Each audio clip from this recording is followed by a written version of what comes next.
Apakah ada hadis Nabi Sallallahu Alaihi Wasallam yang mengatakan bahwa Lailatul Qadar itu akan tetap ada sampai hari kiamat, Ustaz? Ini masih banyak pertentangan ya. Tapi memang ada hadisnya, saya bacakan ya. An Malik bin Marsadin an abihi qala qultu li Abi Dzarin wa qultu hal sami'ta Rasulullah sallallahu alaihi wasallam yadhkuru Lailatul Qadr. Qala na'am. Qultu ya Rasulullah akhbirni an Lailatul Qadri afi Ramadan am fi ghairi Ramadan. Qala bal fi Ramadan. Qultu akhbirni ya Rasulullah ahya ma'al anbiya'i makanu fa idza qubidul anbiya'u rufi'at amhiya ila yaumil qiyamah. Qala bal ila yaumil qiyamah. Ya, dari Malik bin Marsad, dari ayahnya. Ia berkata, aku bertanya kepada Abu Dzar radhiyallahu anhu, apakah engkau pernah mendengar Rasulullah sallallahu alaihi wasallam menerangkan tentang Lailatul Qadar? Abu Dzar menjawab, ya, aku pernah bertanya kepada Rasulullah sallallahu alaihi wasallam, ya Rasulullah, beritahukanlah kepadaku tentang Lailatul Qadar. Apakah hanya di bulan Ramadan saja atau juga di bulan selain Ramadan? Beliau menjawab, hanya di bulan Ramadan saja. Ya, aku bertanya lagi, ya Rasulullah, beritahukanlah kepadaku, apakah turunnya itu ketika masa kenabian saja, sehingga apabila Nabi telah meninggal maka tidak ada lagi Lailatul Qadar, ataukah hingga hari kiamat? Nabi SAW menjawab, akan terjadi sampai hari kiamat. Hadis riwayat Hakim Al-Mustadrak juz 2 halaman 578 nomor 3960.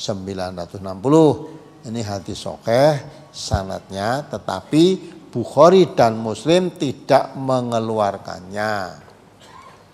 Jadi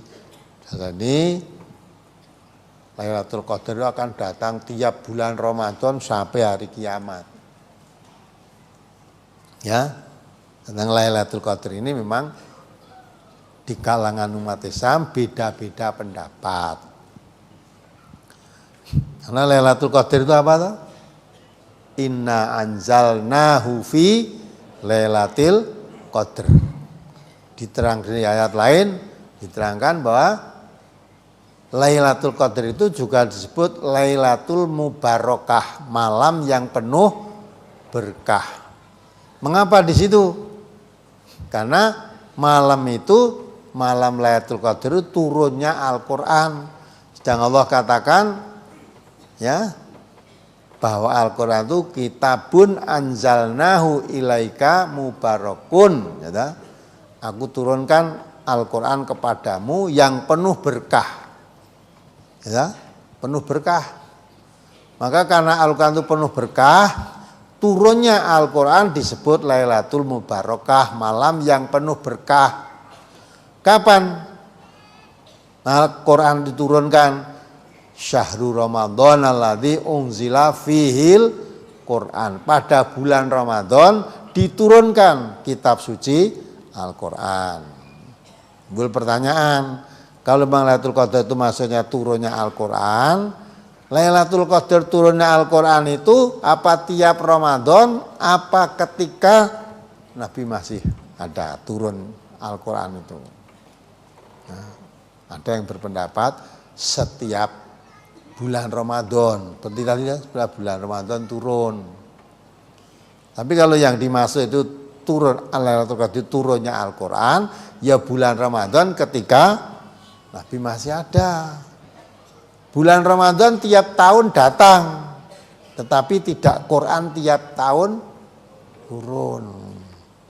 Antara lain yang berpadu di dalam tafsir fi Dhilalil Quran menerangkan bahwa Lailatul Qadar atau turunnya Al-Quran ya bulan Ramadan ketika dulu.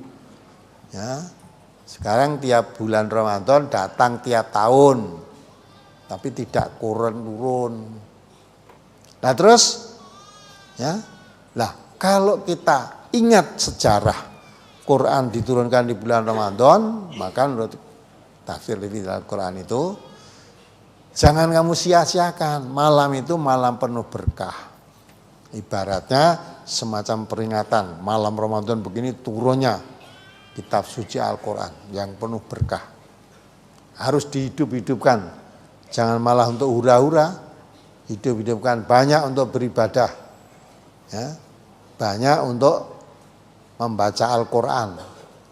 Jangan sampai digunakan hal yang tidak manfaat. Ini malam penuh berkah pada zaman dahulu turunnya Al-Quran. Ya, seperti kalau rakyat Indonesia tanggal 17 Agustus itu bulan tahun apa? Tahun kemerdekaan. 17 Agustus tahun berapa itu? 5. 17 Agustus tiap tahun datang enggak? Datang, tapi bulan Agustus yang proklamasi hanya sekali pada waktu tahun 45. Maka kalau sekarang ini peringatan hari kemerdekaan. Hari kemerdekaan itu nikmat yang besar diberikan oleh Allah kepada bangsa Indonesia ini. Maka kalau mengingat itu jangan digunakan hura-hura, gunakan penuh syukur pada Allah. Ya. Diisi kemerdekaan ini dengan baik. Jangan malah diisi dengan penuh korupsi, penipuan, ya, kedoliman, ya, rampok-rampokan. Nah, itu jenenge tidak bersyukur, tidak mensyukuri nikmat kemerdekaan itu. Diisi kemerdekaan itu. Kemerdekaan 17 tahun 45 itu diperjuangkan dengan penuh darah, cucuran darah para pejuang dulu. Ya, dan darah. Maka ketika mengibarkan bendera Sang Saka itu katanya banyak orang yang menangis haru. Katanya wong aku waktu ya orang lahir kok. Ya, belum tahu. Banyak yang menangis. Karena dinyatakan hari ini Indonesia bebas dari penjajahan yang sudah dijajah selama berapa? Katanya 350 tahun. Ya. 3 umur manusia itu 30 tahun. Ya, itu. Nah, maka saat itu nyatakan merdeka, bebas dari penjajahan. Sujud syukur. Nah, gandeng wis suwe, sekarang lali rasane merdekai lali meneh. Ya, terus merdeka dosa karepe dhewe hari merdeka. Nah, untuk mengenang itu Masjid Tafsir Al-Quran selalu mengingatkan. Hari 17 Agustus hari yang menggembirakan seluruh rakyat Indonesia pada saat itu. Maka jangan sampai ada yang terjajah oleh kelaparan. Ya, seneng bebas dari jajahan kok jenek yang keluwen. Maka Masjid Al-Quran dari pusat sampai daerah ada pembagian paket kemerdekaan. Tanggal 16 biasanya bagian paket sembako, terutama orang-orang yang tidak mampu, tidak beruntung. Jangan sampai sesok tanggal 17 Agustus itu wetenge luwe. Ya, itu berikan semua, datangi. Kerjasama dengan Pak RT, Pak RW, mungkin ada penduduk kampung di sini yang kurang beruntung. Nah, itu kita beri paket kemerdekaan, diantar ke rumah. Pokoknya tanggal 17 Agustus jangan diajak tonton ke wayang, ya, jak karnaval, nonton wayang nek wetenge luwe apa ya. Ya pokoknya jak karnaval melaku-melaku perutnya lapar. Wah, diwargi wetenge. Maka tanggal 17 diharapkan semua perutnya lapar. Harus kenyang, ya. Maka MTA bagi sembako dari pusat sampai daerah. Lah nanti tanggal 18 kok lapar lagi, urusannya bupati, urusannya Pak Rohadi itu loh. Pak Rohadi, ini calon Pak Bupati Karanganyar ini. Jadi kalau tanggal 18 kok lapar meneh, urusan bupati. Ini calon Bupati Karanganyar. Calon ini kan bisa jadi bisa tidak, ya toh? Nah, kalau jadi, ya seperti pesannya calon gubernur tadi.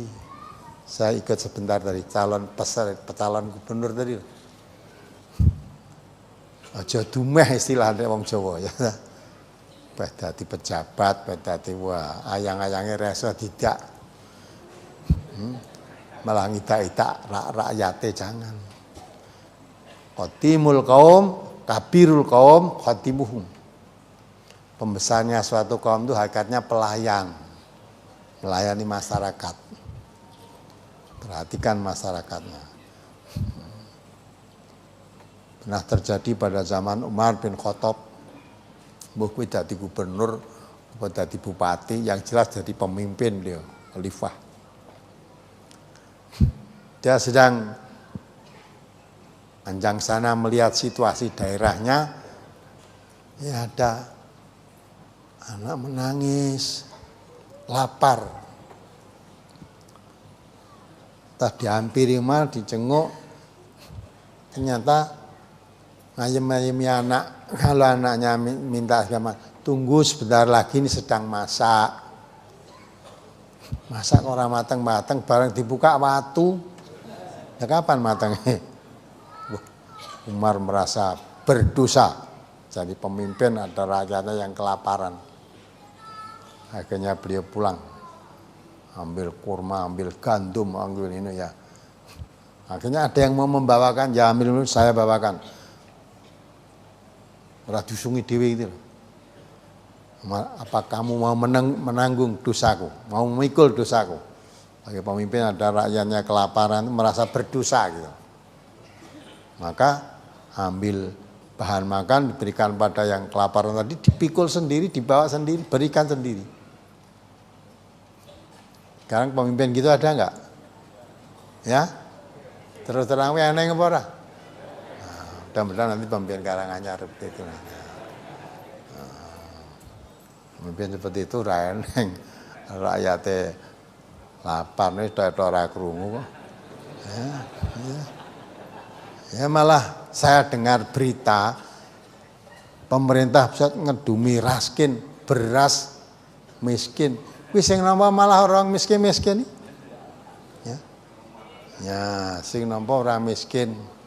Sing nampa ya sebagian orang miskin, sebagian sanajan orang miskin wong sing ngedum aku. Dadine sing tak kei dulur-dulurku. Iya Pak ya?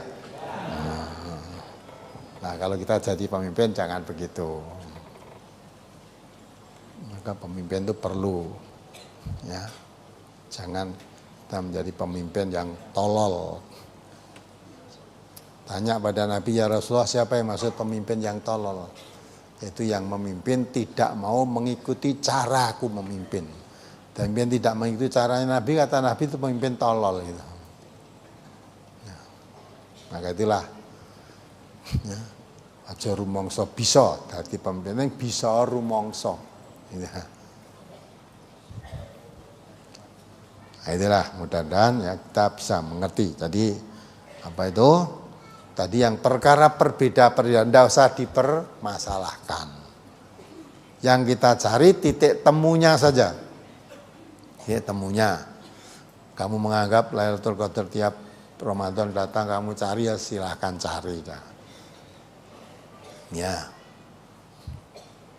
Yang memahami seperti Mahmud Saltut kita tafsir fi Al-Quran tadi menganggap Lailatul Qadar itu turunnya di bulan Ramadan dulu. Sekarang kalau banyak ibadah hanya untuk memperingati, jangan sampai malam yang penuh berkah seperti dulu turun ke Allah disia-siakan.